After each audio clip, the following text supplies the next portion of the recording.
Assalamualaikum warahmatullahi wabarakatuh. Alhamdulillahi rabbil alamin.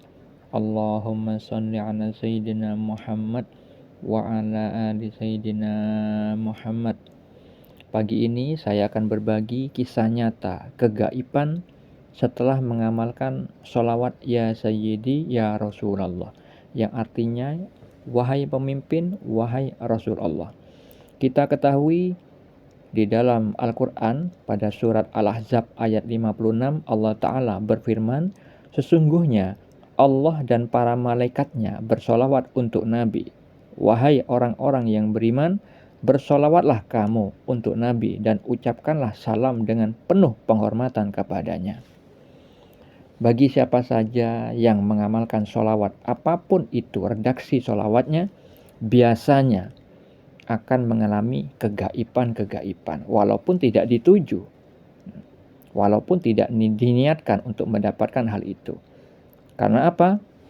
Karena Allah itu asmanya, namanya, beberapa di antaranya yaitu yang maha zohir, maha nampak jelas, dan maha batin, maha goib. Disebutkan di dalam surat Al-Hadid ayat 3. Dialah yang maha awal, maha akhir, maha zohir, dan maha batin. Dia maha mengetahui segala sesuatu. Jadi siapa saja orang yang beriman, yang niatnya beribadah kepada Allah dengan sarana ibadah apapun, ibadah dengan jasad kita awalnya, nanti akan mengalami sesuatu yang batin, sesuatu yang gaib. Karena apa? Allah maha zohir, maha nampak, dan juga maha batin, maha gaib. Jadi itu akan pasti dialami, siapapun itu orangnya. Walaupun itu orang awam yang tidak mengetahui teori ilmu ma'rifat, perbanyak sholawat pasti mengalami hal kegaiban walaupun tidak dituju. Untuk itu saya ingin menceritakan beberapa kisah nyata yang saya alami di saat dulu saya masih muda, kurang lebih belasan tahun yang lalu.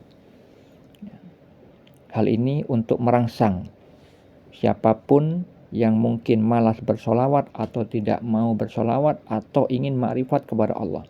Karena ma'rifat kepada Allah itu bukan hanya membaca ilmu-ilmu secara teori, tekstual saja, tidak. Tapi diamalkan, maka nanti akan Allah ajari setelah kita melakukan ketaatan kepada Allah. Sebagaimana Allah sudah firmankan di dalam Al-Quran, dalam surat Al-Baqarah ayat 282, Allah Ta'ala berfirman, bertakwalah kepada Allah. Allah memberikan pengajaran kepadamu dan Allah maha mengetahui segala sesuatu. Jadi kalau kita ingin mendapatkan pengajaran dari Allah secara langsung, maka kita harus bertakwa, mengamalkan ilmu syariat, ilmu tentang hukum-hukum atau peraturan Allah tentang yang halal dan yang haram, menjauhi diri dari yang dilarang dan menjalankan perintah Allah Subhanahu wa taala. Itulah yang disebut takwa.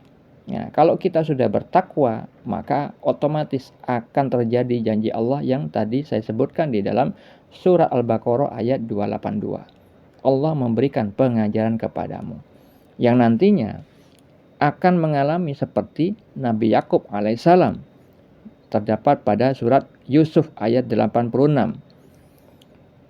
Dan aku mengetahui dari Allah apa yang tidak kamu ketahui.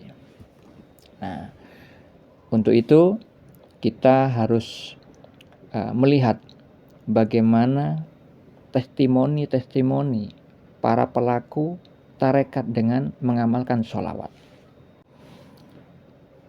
Pertama, saya ingin menceritakan kejadian dulu di saat saya masih menjadi seorang staf di sebuah perusahaan swasta di salah satu kota di Jawa Timur. Ketika itu saya ingin mengajak foto-foto bersama teman-teman sekantor. Ketika berada di dalam kantor, saya mengajak beberapa teman untuk berfoto-foto. Nah, tiba-tiba salah satu teman saya mengatakan di saat itu, mau kemana? Jadi dikiranya mau pergi entah kemana, kok diajak foto-foto bareng. Itu maksud pertanyaan dari teman saya di saat itu. Akhirnya saya mengatakan, ya nggak kemana-mana. Cuman siapa tahu suatu saat kita nanti berpisah. Nah, foto-foto ini menjadi suatu kenangan. Ya. Kalau saya pernah bekerja di sini, punya teman-teman seperti kalian, intinya itu. Nah, kemudian keesokan harinya, ketika saya berada di teras masjid menunggu azan maghrib berkumandang, bos saya telepon. Bos saya telepon, memanggil nama saya, lalu mengatakan bahwa saya mulai besok tidak perlu kerja di kantor, ya, tapi kerjanya di mall. Ada anak bos besar itu membuka usaha, ya, sebagai cabang dari perusahaan induk, dan dia mau saya sebagai desainernya. Jadi saya ditunjuk sebagai perancangnya.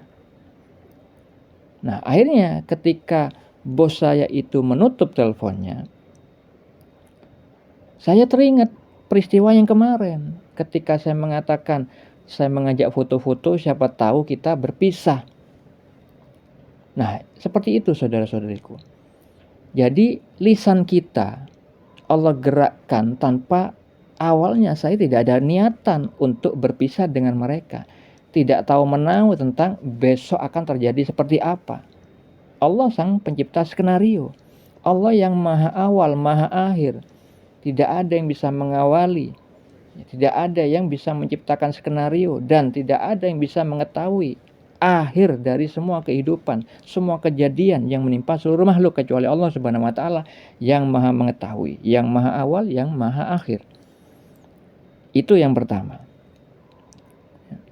Hikmahnya dari itu adalah badan kita ini menurut perintah Allah.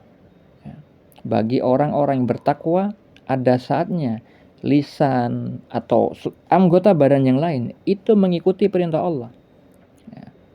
Dengan adanya perintah itu, supaya manusia itu mendapati hikmah bahwa Allah itu berkuasa atas segala sesuatu.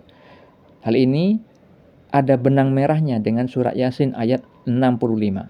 Allah Ta'ala berfirman, pada hari ini kami tutup mulut mereka dan berkatalah kepada kami tangan mereka dan memberi kesaksianlah kaki mereka terhadap apa yang dahulu mereka usahakan.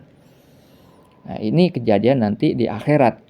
Ketika kita ditanyai atas perbuatan kita, maka mulut kita ditutup, ikuti perintah Allah. Yang mengatakan, yang bersaksi atas perbuatan kita justru tangan kita.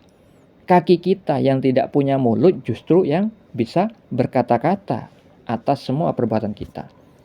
Apalagi mulut, mudah banget bagi Allah. Itu tidak sulit bagi Allah. Walaupun di dalam kehidupan nyata sekarang, bukan di hari hisab nanti, bisa terjadi. Buktinya seperti yang tadi saya katakan, saya mengatakan suatu tentang kejadian yang besok hari akan terjadi, yang mana saya tidak menyadari sebagai makhluknya yang tidak mengetahui seperti apa takdir esok harinya.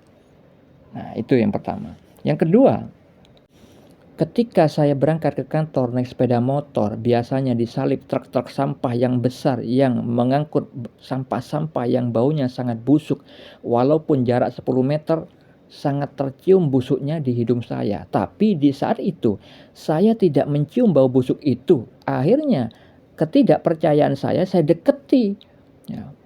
2 truk sampah yang lagi berjalan, saya di belakangnya naik motor, tidak tercium sedikit pun bau sampah itu. Ketika saya masih tidak percaya, keesokan harinya saya ditakdirkan motor saya macet. Kemudian saya numpang sepeda motor teman saya, tapi saya nyetiri, saya deketi lagi truk sampah, teman saya yang bonceng mencium bau busuk sedangkan saya tidak. Itulah bukti keajaiban dari kita melakukan ketaatan kepada Allah walaupun tidak dituju, Allah buktikan kebesarannya. Assalamualaikum.